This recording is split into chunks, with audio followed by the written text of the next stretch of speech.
Allahu Allahu Allahu Allah Allahu Allahu Allahu Allah Allahu Allahu Allah. أعوذ بالله السميع العليم من الشيطان اللعين الرجيم. بسم الله الرحمن الرحيم. الحمد لله الذي هدانا لهذا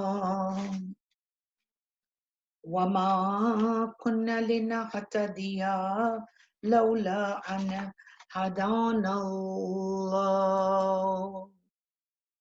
حسبنا الله ونعم الوكيل، نعم المولى ونعم النصير.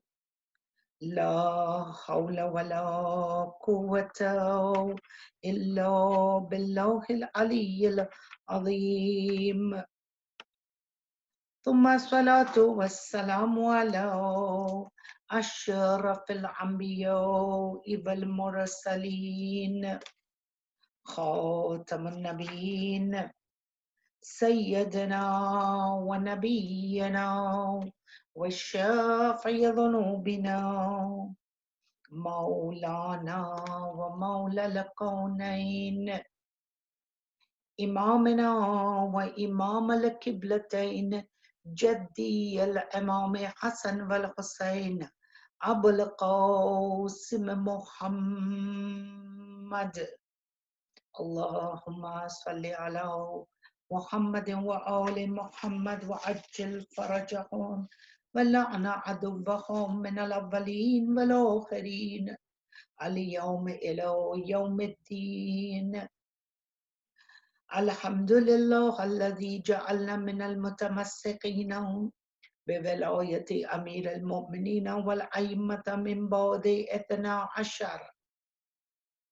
اللهم صل على محمد وآل محمد وعجل فرجهم، سيما على بقية الله في الأراضين وحجة الله على العالمين. روحي وأرواحنا المؤمنين والمؤمنات لك الفداء. السلام على إمام زماننا ولي نعمائنا صاحب أمرنا هادي أهل أمة تعوصي بأهل الجنة الإمام الحق الهادي المنتظر مهدي آل محمد صلوات الله محمد وآل محمد وعجل فرجهم. دعا کریں. اللهم عجل فرجهم وسهل مخرجهم وقرب زمانهم وأهلك أعداءهم وكثرت أنصارهم وأعوانك. اللهم انفعنا بحبي وشرنا في زمرتي وتحت لواء الحمد. آمین یا رب العالمین. صلوات پڑھے محمد وآل محمد وعجل فرجهم. اللهم صل على محمد وآل محمد وعجل فرجهم ولعن عدوهم من الأولين والآخرين هذا اليوم إلى يوم الدين.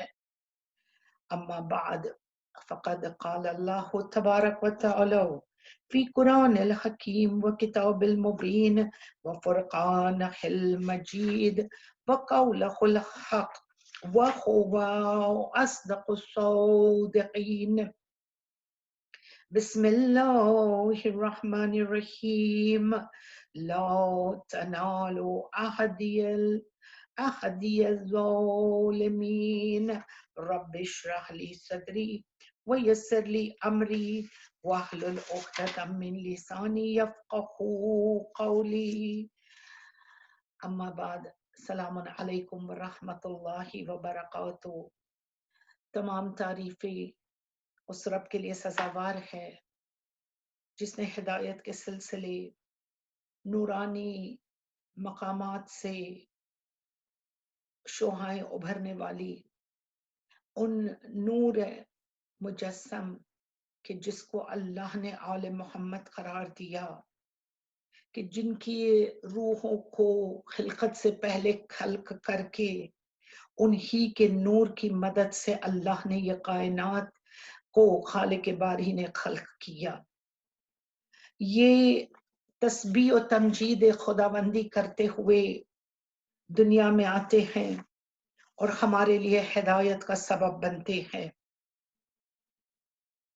خانوادہ عطرت و طہارت رسول اللہ کے گھرانے کو اللہ نے اسپرچل اینڈ ڈیوائن گائیڈز قرار دیا. صرف اور صرف یہی راہ ہدایت دکھانے والے ہیں، اور ان کے گھروں میں بڑے ہو یا چھوٹے، گہوارے میں ہو یا عین جوانی پر یا محاسن بزرگ، ہر ایک نے اپنا رول ہدایت کے دائرے میں اس طرح فلفل کیا کہ اللہ نے اس خلافت کو، اس امامت کو ان کی صلبوں میں رکھ کر ہم پر سب سے بڑا احسان کیا. عزیزان محترم، میں نے جس آیت کو سرنامہ کلام دیا سورہ مبارک بقرہ کی آیت نمبر 124 ہے. لا تنالوا عہد الظالمین، میرا عہد و پیمان کبھی کسی جھوٹے، کسی ظالم، کسی سرکش کو انکلوڈ نہیں کر سکتا. Now Quran itself shows us a parameter کہ کوئی بھی اگر دعوی خلافت کرے اور وہ کسی صورت میں وہ ظالم ہو، لوگوں کے حق کو غصب کرے، لوگوں کو گمراہیوں کے دلدل میں لے جائے، لوگوں کو اللہ کی راہ سے دور اور اپنے ذاتی مفاد کے لیے کام کرے، تو وہ کبھی بھی اللہ کا سچا اور حقیقی نمائندہ نہیں ہو سکتا. خلافت is indisputably the right of آل محمد. رسول خدا فرماتے ہیں کہ یاد رکھو جب اللہ نے سورہ مبارک قصص میں اور سورہ مبارک انبیاء میں اللہ نے سب سے پہلے تو کہا کہ خداوند متعال قرآن مجید کی آیتوں کے درمیان سورہ مبارک قصص 68 نمبر کا ورس ہے، وَرَبُّكَ مَن يَخْلُقُ مَا يَشَاءُ، اللہ جسے چاہتا ہے اسے کریٹ کرتا ہے، خلق کرتا ہے. وَيُخْتَارُ مَكَانَ مَن يَشَاءُ، اور وہ جسے چاہتا ہے اسے اختیار مختار بنا کر چوز کرتا ہے. مَا قَانَهُمُ الْخَيْرَاتُ، اور وہ جسے چاہتا ہے اسے خلق کرتا ہے، اسے سلیکٹ کرتا ہے. یہ ان کے لیے، it is not for them to select themselves. دیکھیے ابھی ہم نے غدیر کے مبارک موقع کو دیکھا کہ جہاں پر سلیکشن ہوا ہے اللہ کی جانب سے کسی انسان نے، اور اللہ اس کو ریٹریٹ کرتا ہے that to choose them is not their duty، یعنی اللہ کی ڈیوٹی ہے کہ وہ چوز کرے. اور پھر کہا سبحان اللہ وتعالی عما یشرکون، اور وہ سب سے اعلیٰ ہے اور اس کے ارادے اور اس کے فیصلے. یہ چاہیے ان سب کو کہہ دو اے حبیب ان سب کو چاہیے کہ ان کے فیصلوں کے اوپر اپنے سر کو تسلیم کرے. And when they submit, they become, when they say aslamna, then they become Muslim. They come into the daira.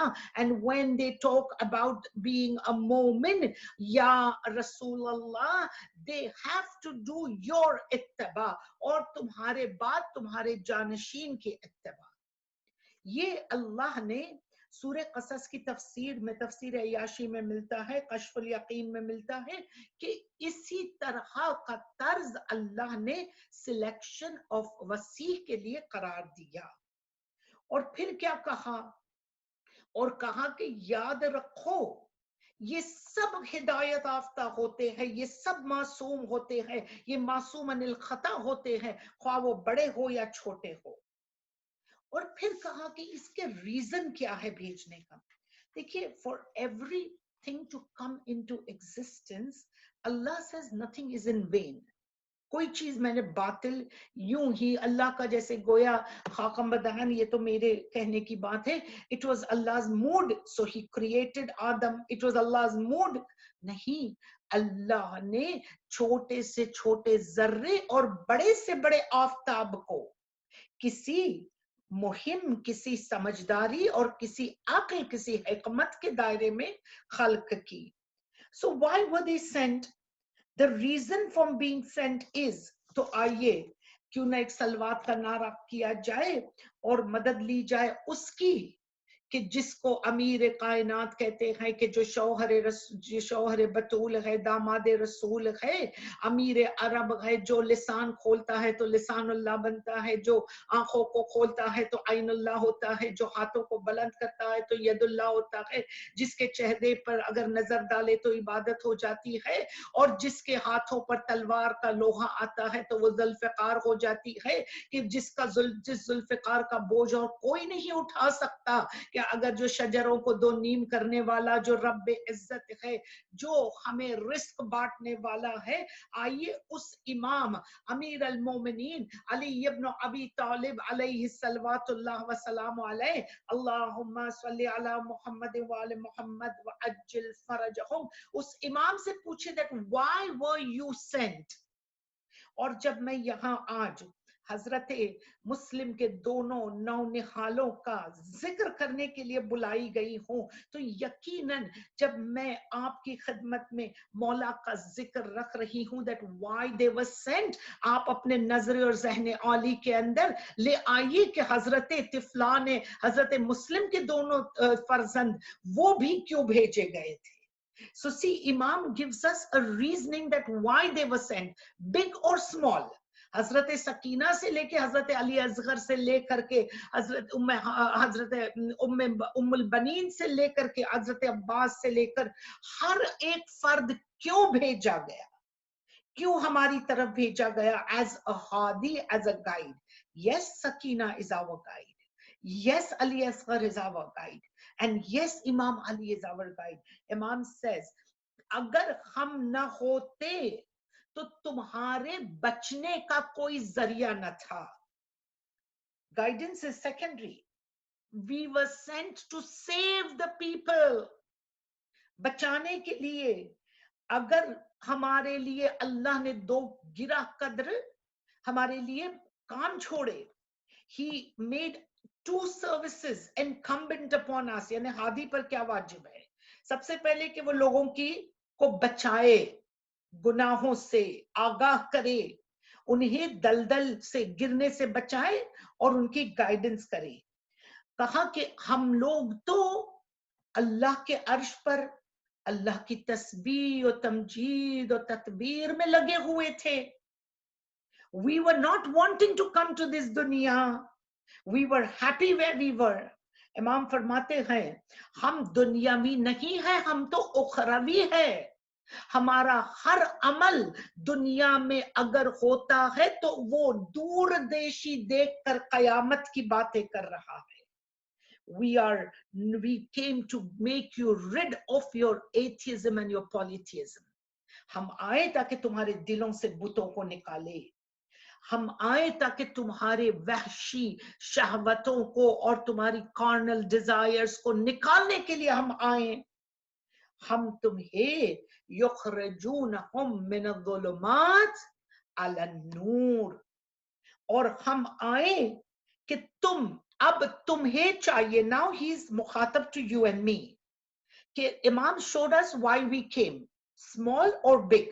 جو کوئی آیا آل محمد میں سے وہ کیوں آیا؟ تو وہ آئے ہمیں بچانے، ہماری شہوتوں کو ہم سے دور کرنے، ہمیں آخرت کی طرف سمجھانے. یہ تمام چیزوں کے درمیان امام said we didn't want to come to this dunya. We were happy in our stations where we were obeying Allah and we were praying to Allah and we were doing his hamd و ثنا. ہمیں نہیں ضرورت تھی دنیا کی، لیکن اللہ نے ہم پر یہ ذمہ داری رکھی. And we came.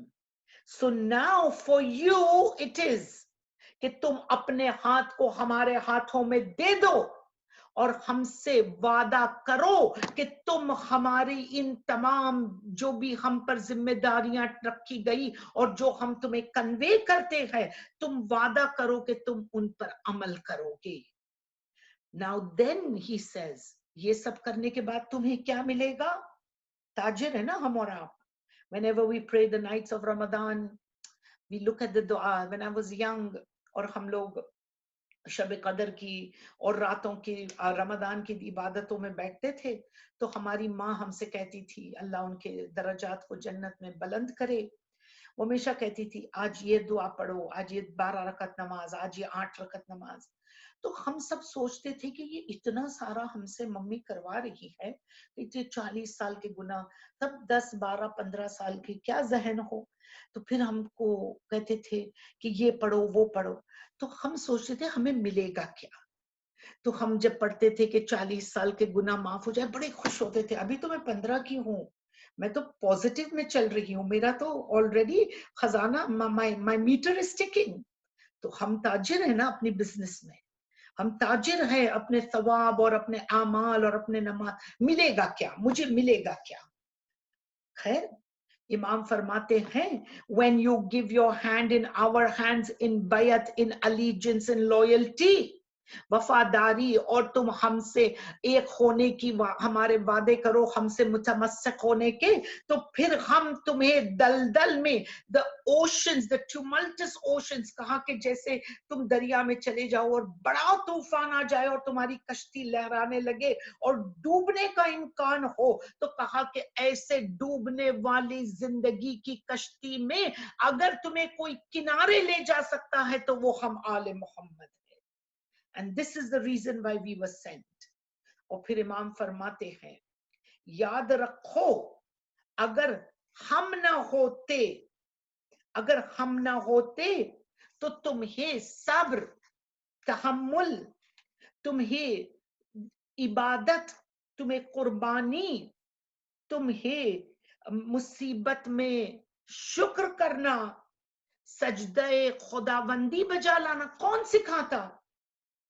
کیوں نہ ہم نظر ڈالے انہی طفلان مسلم پر. مصائب کے سمت جب ہم آئیں گے تو اس بات کا خلاصہ ہوگا کہ مصیبتوں میں شکر کا سجدہ کیسے کیا جاتا ہے، عالم غربت میں پیشنس کا مظاہرہ کرنا. So امام علی is saying it for the infallibles. آئیے دیکھیں کہ طفلان مسلم ہمیں یہ کیسے سمجھاتے ہیں. عزیز و دوستو، کہا کہ ہم تمہیں اللہ کی یاد سے تازہ کرتے ہیں. تو یہ ہوئی تمہید، the beginning، the مقدمہ، کہ کیوں ہمارے لیے یہ 8 اور 10 سال کے چھوٹے سے فرزند مسلم کیوں ہمارے لیے ہادی بن کر آئیں، کہ جہاں پر ہمارے سامنے شمع امامت افروز ہوتی ہے امام علی کی صورت میں، وہاں یہ 8 اور 10 سال کے بچے بھی ہمارے لیے رہنما بنتے ہیں. امام فرماتے ہیں کہ یا علی، تمہاری اور تمہاری اولادوں کی مثال اسی طرح ہے جیسے خانہ کعبہ کی مثال ہے. جو اس میں داخل ہو گیا وہ امان پا گیا، اور جو تم سے محبت کرے گا وہ جہنم کی آگ سے محفوظ ہو جائے گا۔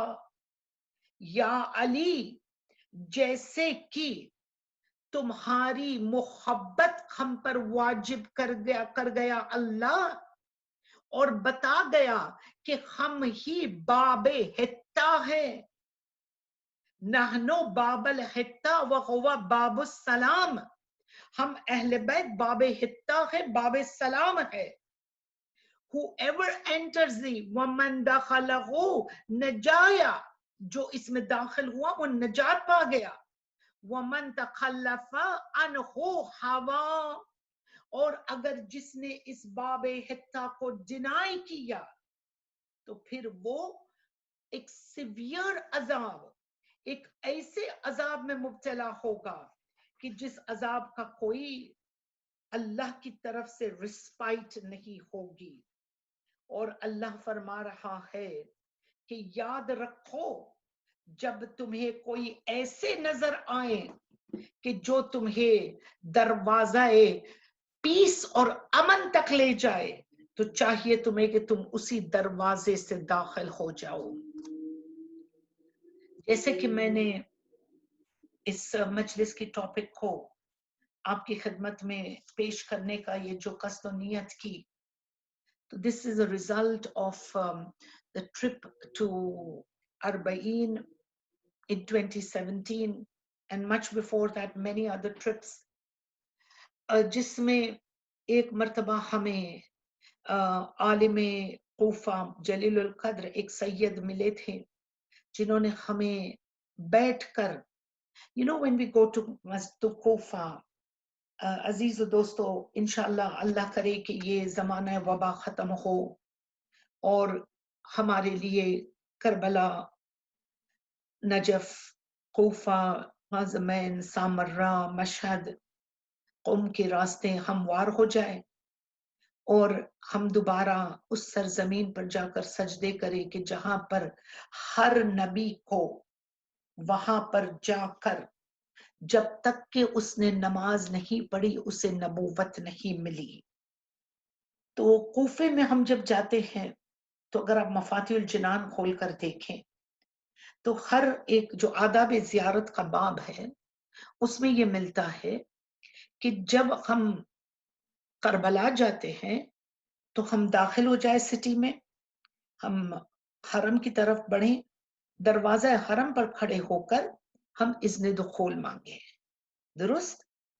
ہر ایک روزے پر اذن دخول ہے، when we go to every روزہ، سوائے کوفہ۔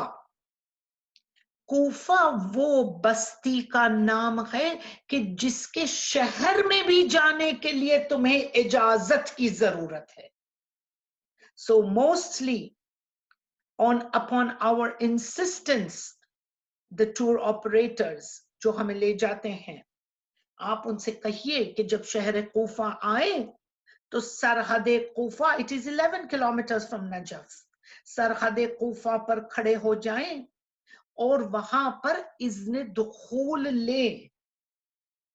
اب میں ادنا طالب علم کس سے اذن دخول لوں میں کوفہ کا؟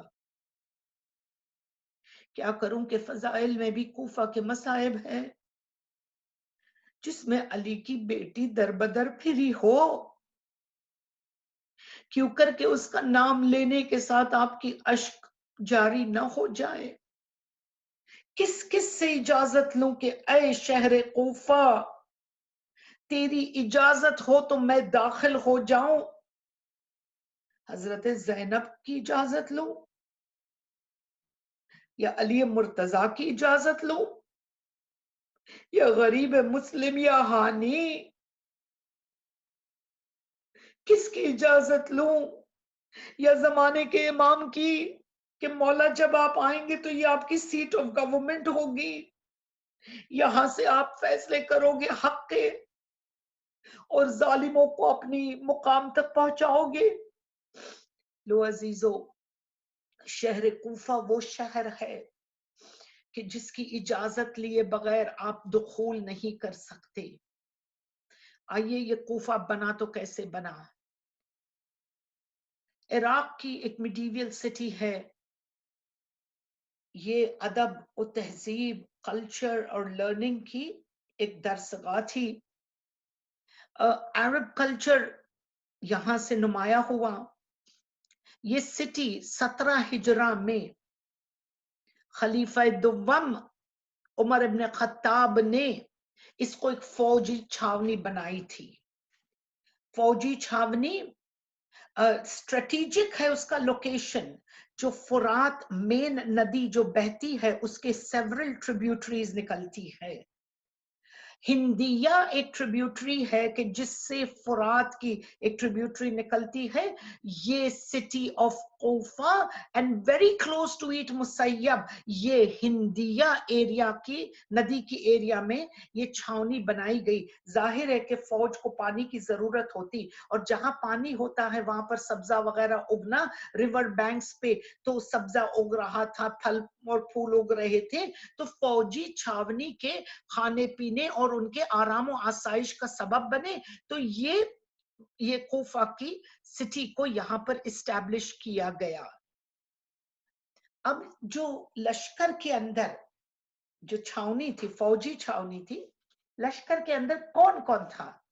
تو کہتے کہ لشکر کے اندر کہا کہ جب ایرانی جنوبی عرب فرام ساؤتھ عربیہ یمنی لشکر تھا، اور یمنی لشکر کے ساتھ ہی ساتھ پرشیا ایرانین سلیوز کو لایا گیا تھا. اور کہتے کس طرح سے تھا کہ جب جنگ سے، ایک قادسیہ کے جنگ سے لوٹتے ہوئے جب کوفہ کی طرف روانہ ہوئے تو سعد بن ابی وقاص کو جو commander in chief of Umar's army تھا، اس سے کہا گیا کہ تم عراق میں ٹھہرو اور تم وہیں پر اپنے حکومت کو پھیلاؤ. اور کہا کہ 24,000 یمنی سولجرز، 8,000 نظری یعنی ساؤتھ سدرن عربیہ سے. اور کیا کہا کہ تم جب پہنچو وہاں پر تو یاد رکھو یہ 4,000 قیدیوں کو فوجیوں سے ملنے دو. اب قیدیوں میں کون تھا؟ غلام و کنیز دونوں تھے. آپ کو خلیفہ کا مزاج سمجھ آ رہا ہے کہ when there was intermingling تو ایک نسل پیدا ہو گئی جو یمنی سولجرز، نظری سولجرز اور یہ پرشین غلام اور کنیزوں کے ساتھ جو نسلیں پھیلی تو وہ وہی مجاز رکھتی تھی جو ایک سولجر کا مجاز ہوتا ہے کہ جو آئے سامنے اگر خلیفہ نے حکم دیا تو اسے زیر و زبر کرنا. اب آپ سوچیں یہ ذہن عالم کوفے کا مقدمہ رکھے. So you will know what happened to Bibi Zainab. So why would we then be surprised؟ جس شہر کی تعمیر، جس شہر کی بنیاد اسی پر رکھی گئی ہو تو پھر کیوں چوک جاتے ہو کہ پھر زینب کو اڑیا سر ننگے لے کر آیا گیا اور بازاروں میں کھڑا کیا گیا؟ یہ کوفہ کی مینٹالٹی تھی. عزیزو دوستو، اس کے بعد کوفہ کے اندر میرے مولا عثمان ابن عفان کی خلافت کے بعد میرے مولا علی مرتضی کے لیے کوفہ فراہم ہوا. پھر امام کی شہادت کے بعد ایک سول وار ہوا، اور یزید کی موت کے بعد عبداللہ ابن زبیر، اور عبداللہ ابن زبیر کے ساتھ ہی ساتھ جب مختار ابن عبید ثقفی کا ریولیوشن آتا ہے تو کوفہ ان ریلیجس ڈاکٹرائنز کی طرف نظر کرتا ہے جن ڈاکٹرینیٹس کو امام علی نے بنائی تھی. تو شیعت ہسٹری میں ابن بطوطہ فرماتے ہیں کہ جب میں اپنے سیر و سفر کے اوپر when he writes his تاریخ نامے، شاہ نامے of ابن بطوطہ، he says کہ کوفہ، دیکھیے آپ کو پتا ہوگا اور آپ نے ذہن میں رکھا ہوگا کہ امام علی کا ہینڈ رائٹنگ کوفک اسکرپٹ تھی، ایک پرٹیکولر اسکرپٹ تھی. ابن Battuta says that Basra and Kufa were the seat of learning, Arabic grammar,